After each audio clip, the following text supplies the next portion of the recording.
اگر کوئی نوجوان مرد اپنی جاب یا نوکری کی وجہ سے گھر بیٹھا پریشان ہے اور مالی حالات بہت ہی کمزور ہیں اور کاروبار بھی نہیں ملتا، اس کے لیے ایک خاص وظیفہ انشاءاللہ وہ اس کو اچھی نیت کے ساتھ کرے، میرا مالک ضرور اس کے کام میں برکت ڈال دے گا۔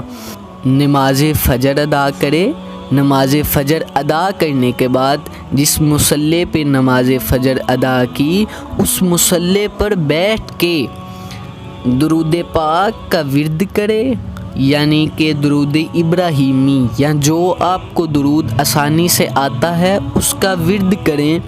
اس کے بعد یا عزیزو یا عزیزو یا عزیزو اسی ترتیب سے 100 مرتبہ پڑھیں۔